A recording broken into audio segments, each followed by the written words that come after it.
Hi, I'm Ken. Today we're going to do a walkthrough of my Canadian collection. Before we dive into that, I want to share that I've created a companion Instagram channel to go along with this YouTube channel. If you want to follow me between videos, see some shorter form pictures, essentially is what I'll do, share my stamp collecting journey there. Please feel free to go follow me there. I've put a link in the headline of this channel to that Instagram page. It's Ken's Stamp Collection, just like here. So let's dive into my Canadian stamps. So this is the album I created from my Canadian postage stamps. Let's jump into about a third of the way into it, because this is actually the first page in this album of what is really Canada's first postage stamps. These are from the province of Canada in 1851 to 1864. You'll see that I don't have any stamps on this page.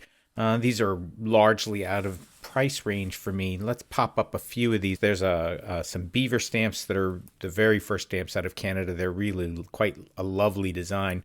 Some stamps of Prince Albert, Queen Victoria, Jacques Cartier, and some more Queen Victoria stamps here. These are stamps that I just don't have yet, and hopefully someday I will, but given the price of these, it seems unlikely that I will. Before we dive more into Canada, though, let's go back to the very beginning, because Canada started out as a number of provinces postally. So we're going to go back all the way to the beginning here. We're going to turn to the first page here, and these are stamps, a page for the stamps of British Columbia and Vancouver Island. These various jurisdictions, some of which I don't have yet, are sometimes expensive, sometimes a little hard to find. Anyway, these were the various, essentially the states of Canada before it became Canada. These places initially were provinces of Great Britain, and so some of these I have stamps for and some of them I don't. So a page for British Columbia and Vancouver Island, a page for New Brunswick, and here's a first page, a blank page for Newfoundland, but it turns out that Newfoundland was essentially a peer to the rest of Canada. It was really the largest of the Canadian provinces before Canada was issuing stamps on its own. So there's a whole large section here of Newfoundland stamps. And here is my very first Newfoundland stamp. This one here is stamp number 60. 60 on my chart is a 3-cent gray, and this royal here is Queen Victoria. So this is the first stamp I have from Canada. It's actually from Newfoundland, and let's move on. This is in, when was this put out? 1890. This is the second page of Newfoundland. This is a whole bunch of pictorial issues. The only stamp I have on this page is a 3-cent surcharge here. Let me see if I can bring this up a little bit closer for you to get a view of it. How's that? Yeah. Anyway, a 3-cent surcharge on one of the pictorials that I don't have yet. So an interesting little stamp. And now we have other royal stamps from Newfoundland. There's royals all along here and a map of Canada. And in particular, I really love this first one. I think we've talked about this one before in a previous video. This is Edward VIII as a child. I think it looks like a young girl, but this is Edward VIII. Next to him is Victoria, and that's Edward VII, and Queen Alexandra, and then finally a map of Newfoundland. Now we have issues which are called the Guy issues, perhaps the Guy issues. I'm just not sure how it's pronounced. This is a coat of arms. Again, I'm kind of sparse in these Newfoundland stamps. They're fun to collect and fun to find. Here's some more royals. What do we have here? 104 is Queen Mary, and 105 is George V. I just got the George V stamp out of the mystery box from the Spellman Museum that I got. So very nice find in that lot. Moving on to what I think are some of the most iconic stamps of Newfoundland. These are caribou stamps. It's a little hard to see through the cancel, but there's a caribou's head in that image. I like those stamps quite a lot. These are some pictorial issues of Newfoundland, some scenic vistas. Bring those up a little closer. Very nice, right? Really nice images on those stamps. Here's another map of Newfoundland. You notice here at the top that we're into 1931, where we're still having Newfoundland stamps. So Newfoundland and the province of Canada were issuing stamps simultaneously. They were separate entities for a while, and then they became one country, if you will, after a while. Here's 1932 to 1944. This stamp has always intrigued me down here. This black one is a pile of codfish. So I think that's really interesting. And then here is an image of, who is that? George the, let's see, that is 185. 185 is George V. So Newfoundland was a province of Great Britain. So the king of Newfoundland essentially was George V from Britain. Nothing on this page. Some more pictorials in Newfoundland that I don't have, 1937. These are stamps that I have up into 1947. It's King George and Queen Elizabeth. King George and Queen Elizabeth. And that was the end of Newfoundland, and we move into Nova Scotia. Nova Scotia then gives way to Prince Edward Island. There's some stamps from Prince Edward Island. Again, I don't have any, and we are finally back to the province of Canada issuing its own postage independent of the other provinces that we just showed you. This page is from 1851 to 1864. If I go all the way back to Newfoundland, the beginning of Newfoundland, 1857 is the first Newfoundland stamp. 1851 is the first Province of Canada stamp. So, there you go.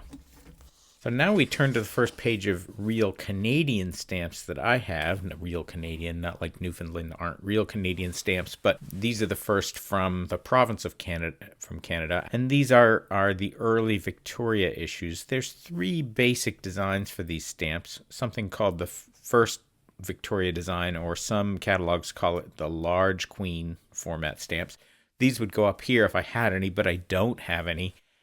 And then we've got stamps essentially from printed in Montreal and Ottawa, and there are designs that are a little hard to tell apart. This series, at some point, maybe I'll give you a tutorial on these, but I'm still getting my handle around it. I just think these are beautiful designs. That small black Queen Victoria, lovely yellow. You can see the multiple colors of the 3-cent design. That's a little, let me get the lighting on it right. Multiple colors of the 3-cent design. And then the other thing going on here is the Montreal versus Ottawa printings, some of which you can tell by color, but some of which you have to look for a very specific dot that's under and around that 3. And what I've noted there under that dark red 3, that copper red 3, is there's a dot at the 9 o'clock position.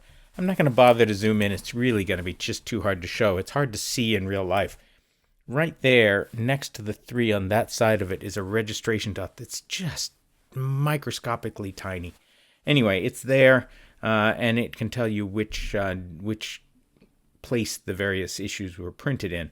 I've got a nice set of these, from this half-cent all the way up to a single version of a 10-cent stamp here, which I'm kind of just got out of that mystery box as well, so I'm really pleased with that. We move on to these later Victoria issues. I don't think these issues do Queen Victoria very much justice. She looks pretty dowdy in these images to me. There are two different design styles here. On the top design, you see that there are maple leaves in all 4 corners of the design. And in this design set, there are maple leaves in the top corner and there are numbers in the bottom corner. So I'm getting a good start on that set.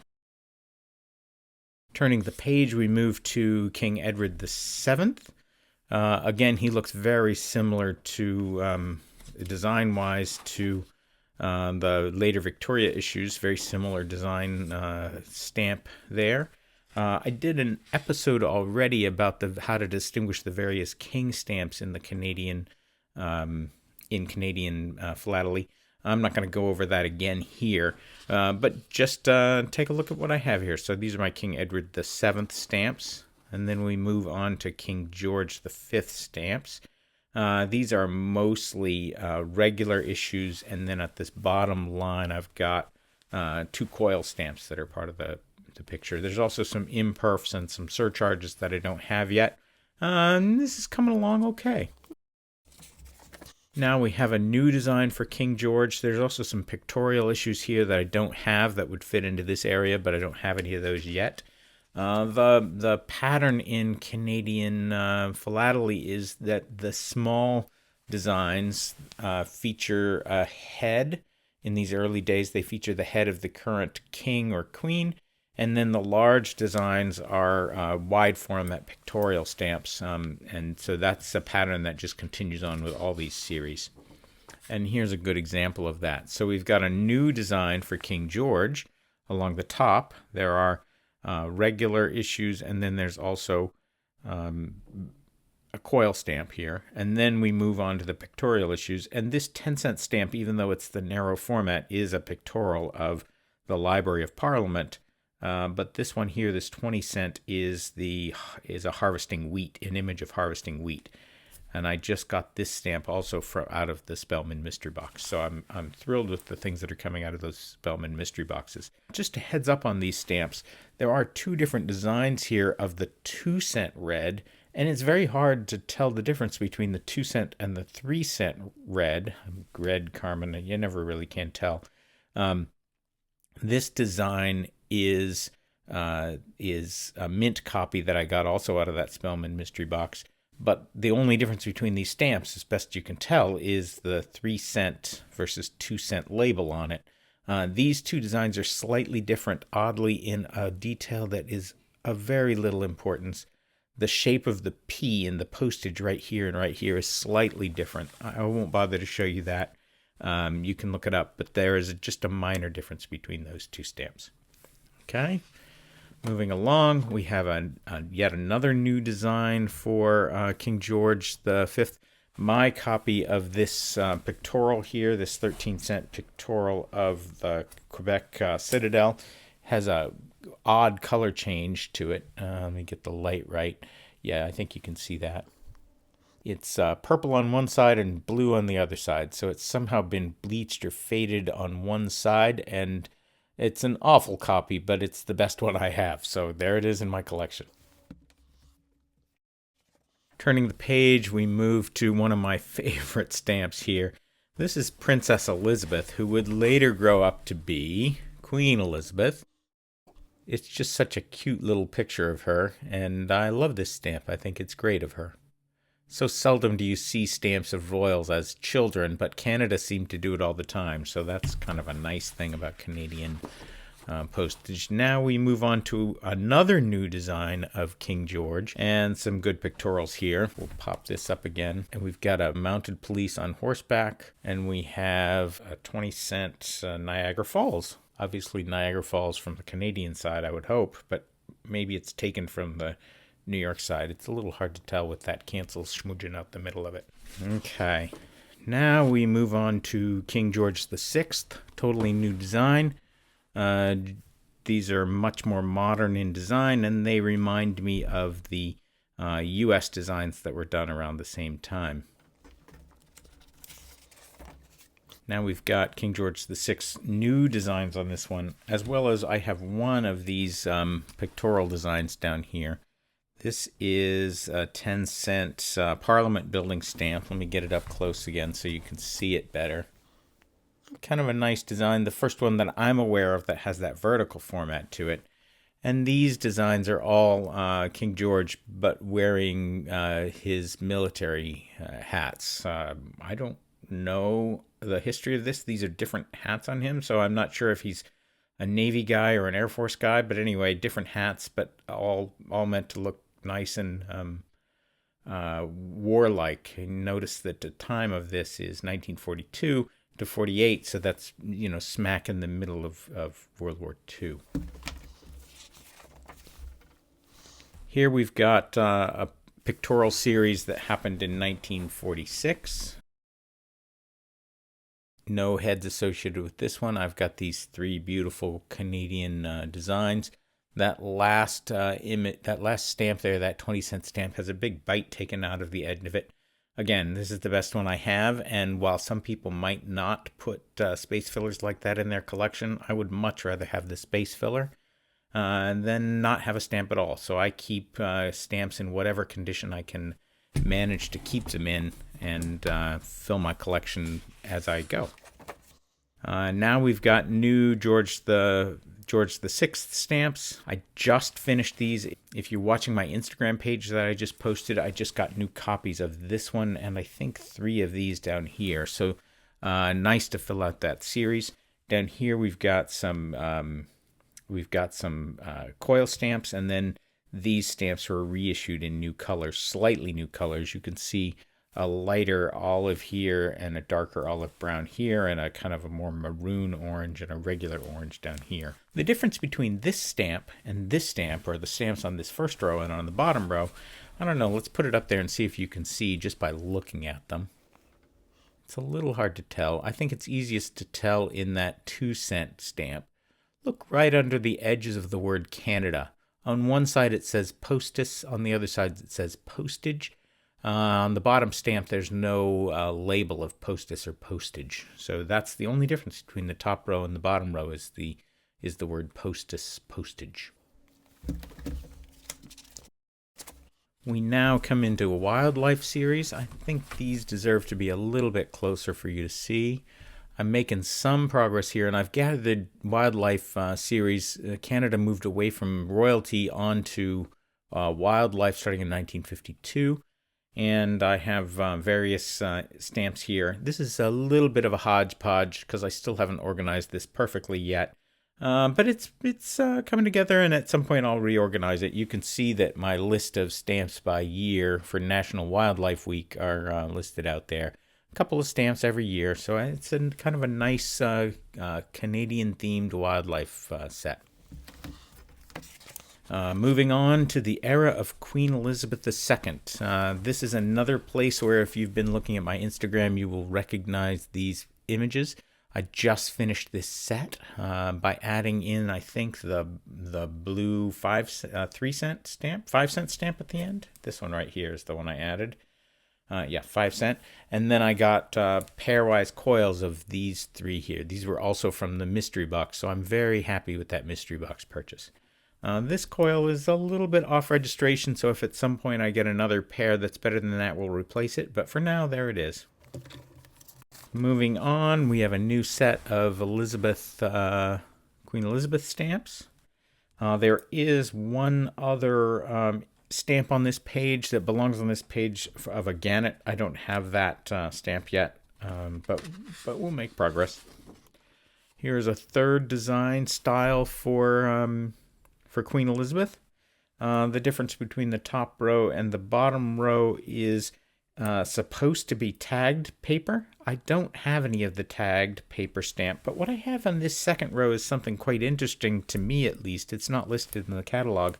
Apparently these stamps on this paper had what's called a high bright paper. So when you shine a fluorescent light on these, the paper just kind of jumps out of the image.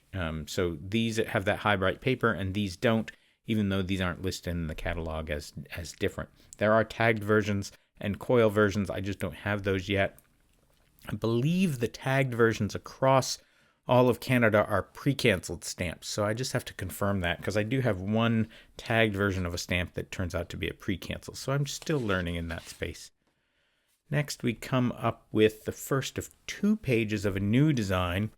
In these designs, the Queen is shown with various scenes in the background. And let's see if so this one has a dog team. This one has a totem pole. This one has a combine. Here we have ships in a lock. We have a lobster trap. And then this one, 6 cent, is the one that kind of has so many variants here. It's a transportation. It shows various forms of transportation. And most notably, this 6 cent comes in 2 different colors. Actually, 3 different colors.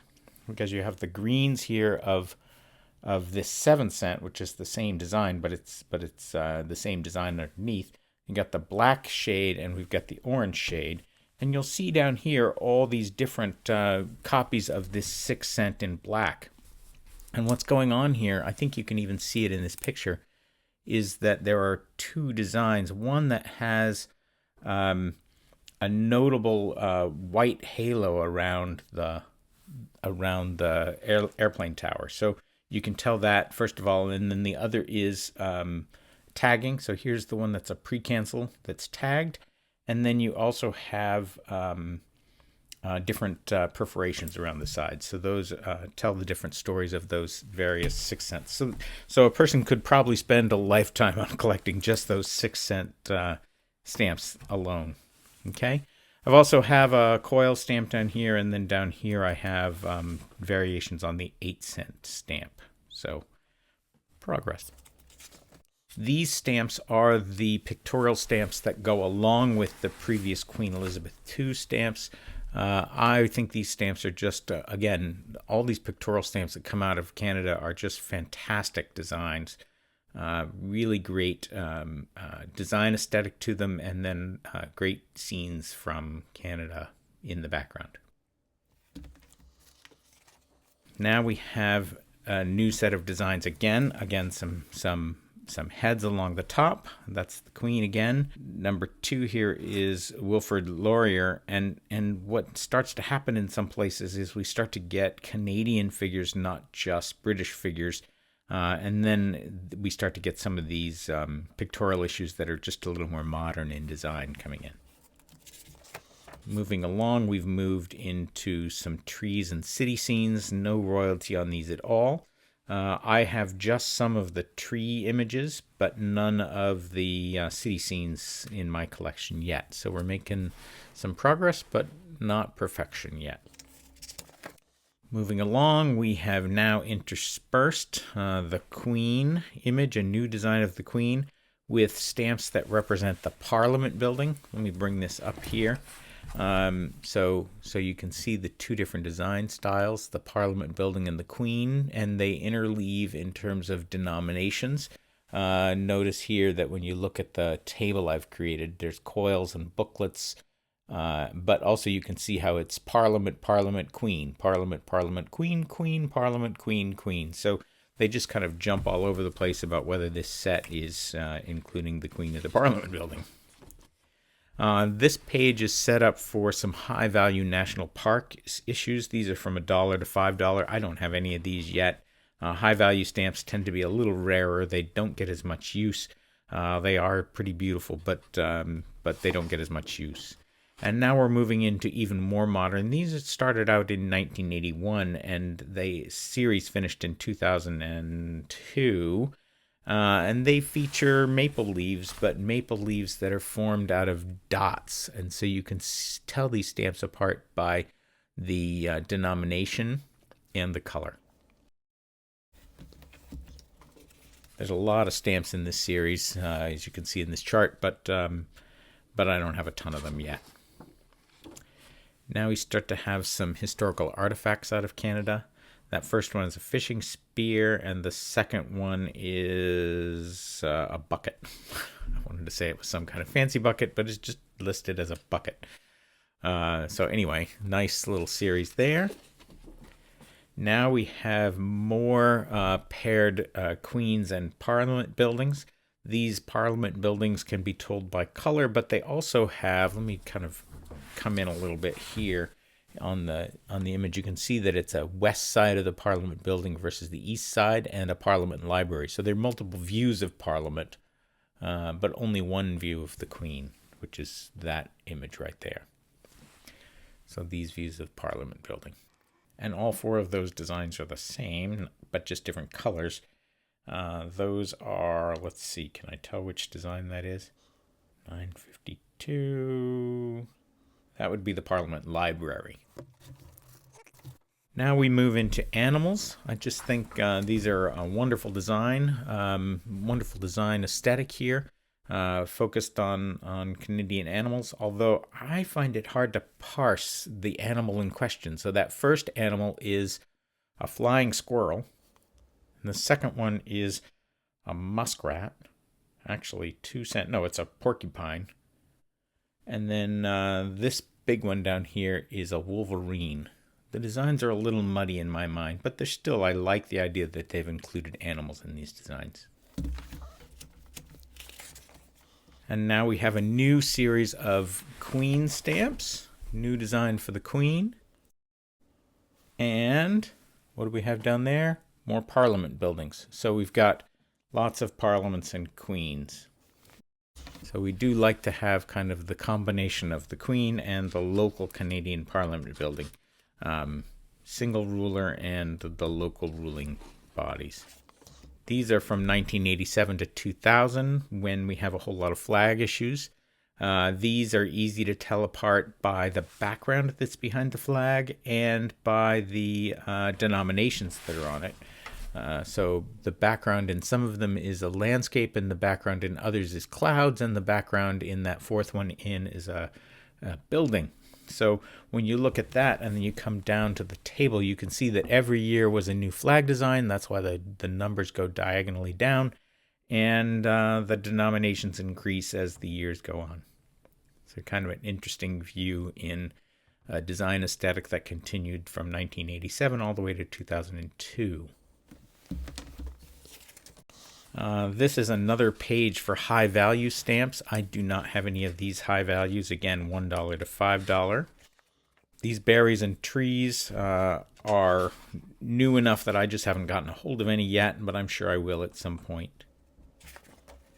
This is a series of traditional handiwork. Bookbinding, ironworking, glass blowing, oyster farmer, weaving.